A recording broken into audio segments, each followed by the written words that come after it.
Assalamualaikum warahmatullahi wabarakatuh. 7 fakta tentang kota Yerusalem yang jarang diketahui banyak orang. Yerusalem bukan sekadar kota, ia adalah titik temu langit dan bumi, sekaligus persimpangan doa dan darah. Di atas tanahnya berdiri masjid, gereja, dan sinagoga. Namun di bawah tanahnya tersimpan lapisan-lapisan luka sejarah. Ini bukan kisah untuk memuliakan peperangan. Ini adalah cermin tentang betapa mahalnya fanatisme, kekuasaan, dan ambisi manusia. Berikut 7 fakta kelam Yerusalem yang jarang diceritakan dengan jujur dan utuh. 1. Yerusalem, kota paling sering ditaklukkan dalam sejarah. Tak ada kota di dunia yang lebih sering berpindah tangan daripada Yerusalem.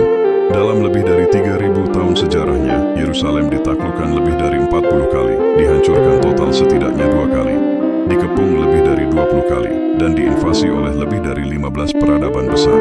Bangsa dan kekaisaran yang pernah menguasainya: Babilonia, Romawi, Bizantium, Persia, dinasti Umayyah, dinasti Abbasiyah, tentara salib, dinasti Ayyubiyah, Mamluk, Ottoman, Inggris, hingga konflik modern saat ini. Setiap penguasa datang dengan satu janji: kami akan membawa perdamaian. Tapi yang tertinggal justru sering reruntuhan, makam, dan trauma lintas generasi. Yerusalem tak pernah benar-benar menjadi milik siapapun. Ia hanya dipinjam Shah dan Syria yang dipaksa. Di salah satu luka terdalam Yerusalem terjadi pada tahun 1099 saat pasukan tentara salib merebut kota ini dari dinasti Fatimiyah.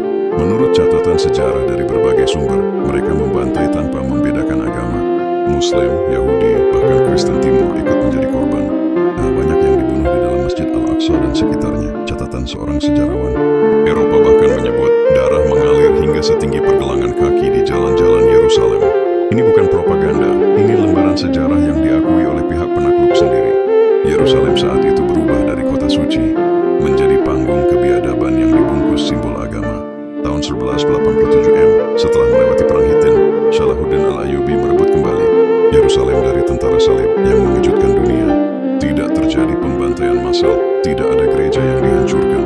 Warga Kristen diberi kesempatan meninggalkan kota dengan tebusan yang manusiawi. Ini menjadi titik penting dalam sejarah kemanusiaan, bahwa bahkan di tengah perang, akhlak tetap bisa menang atas dendam. Dan inilah ironi terbesar Yerusalem, yang dianggap musuh justru memperlihatkan kemuliaan manusia, sementara yang mengaku berperadaban justru tenggelam dalam kebrutalan.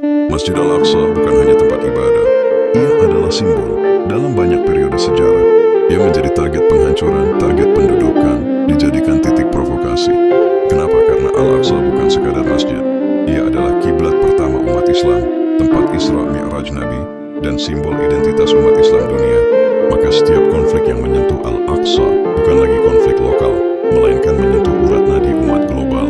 Karena bagi banyak orang, menyentuh Al-Aqsa berarti menyentuh kehormatan sejarah Islam sendiri. Pada tahun 1917, melalui deklarasi Balfour, Inggris menyatakan dukungan terhadap pembentukan tanah air nasional bagi bangsa Yahudi di Palestina. Fakta pahitnya, penduduk asli Palestina tidak dimintai pendapat. Tanah mereka diperjualbelikan secara politik, dan nasib ribuan keluarga diputuskan di meja elit kolonial. Sejarah mencatat, Yerusalem dan Palestina seakan menjadi barang diplomatik. Dan hingga hari ini luka itu belum menutup. Bagi sebagian pihak ini soal janji sejarah, bagi yang lain ini soal tanah, rumah, dan makam leluhur. Pada akhir abad ke-20, dunia menyaksikan intifada, perlawanan rakyat Palestina yang terkenal dengan istilah perlawanan batu melawan senjata. Anak-anak muda menghadapi tank dan senapan dengan batu, teriakan, tekad, dan rasa putus asa. Terlepas dari posisi politik siapapun, peristiwa ini menunjukkan satu hal: ketika sebuah bangsa kehilangan segalanya, mereka hanya bersisa harga diri dan keberanian.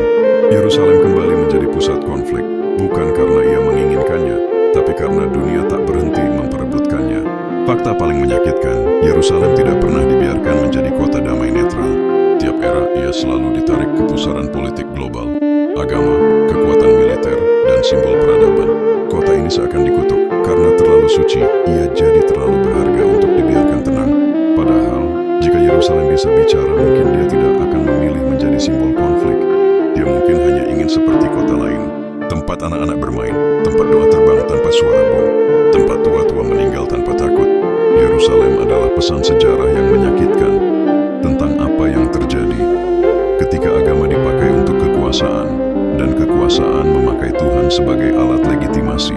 Tapi juga tentang harapan bahwa di tengah darah masih ada manusia seperti Salahuddin yang memilih akhlak daripada balas dendam. Mungkin disitulah rahasia Yerusalem sebenarnya. Bukan pada siapa yang menguasainya, tapi